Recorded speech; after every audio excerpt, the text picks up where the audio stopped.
Hello, ഞാൻ ഈ ചേരാത്ത ഹെൽമെറ്റും വെച്ചിട്ട് നേരെ പോകുന്നത് കമ്മലിനൊരു ആണി മേടിക്കാൻ വേണ്ടിയിട്ടാണ്. പക്ഷേ ടൗൺ എത്തിയപ്പോഴാണ് ഞങ്ങൾ ആ സത്യാവസ്ഥ മനസ്സിലായത്. ഇന്ന് ഞായറാഴ്ചയാണ്, കടയെല്ലാം അവധിയായിരുന്നു.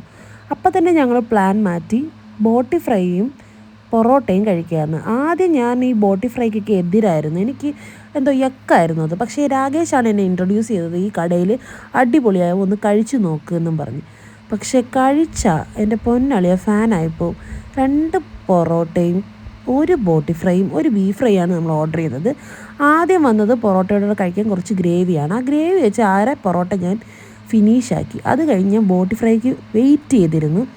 അടിപൊളി ഒരു പിച്ച് പൊറോട്ടയും ബോട്ടി ഫ്രൈയും കുറച്ച് ഉള്ളിയായിട്ട് കഴിച്ച് ഒരു പൊറോട്ട ഫിനിഷ് ചെയ്യുന്നതിന് മുമ്പ് എൻ്റെ ബീഫ് ഫ്രൈ വന്നു. പിന്നെ അടുത്ത പൊറോട്ട ബീഫ് ഫ്രൈ വെച്ച് കഴിച്ചു. എൻ്റെ പൊന്നി സ്വർഗ്ഗമായിരുന്നു കേട്ടോ, സ്വർഗം. ഞാൻ മാത്രമൊന്നുമല്ല, രാകേഷിനും ഇവിടുത്തെ ഫുഡ് ഭയങ്കര ഇഷ്ടമാണ്. അവനും ആസ്വദിച്ച് കഴിക്കുന്നുണ്ട്. ദേ ഈ രംഗങ്ങളിലേക്ക് നോക്കൂ. അത് കഴിഞ്ഞ് അവനൊരു ഡബിൾ ഓംലേറ്റ് കൂടെ മേടിച്ചു. പക്ഷേ എനിക്കത് കഴിക്കാനുള്ള വയറ്റിൽ സ്ഥലമില്ലായിരുന്നു. ആസ് യൂഷ്വൽ ഫസ്റ്റ് ഞാൻ തന്നെയാണ് ഫിനിഷ് ചെയ്തത്. പിന്നെ ഞങ്ങൾ വീട്ടിലത്തേക്ക് ബോട്ടി ഫ്രൈ മേടിച്ച് തിരിച്ച് പോകുന്നു.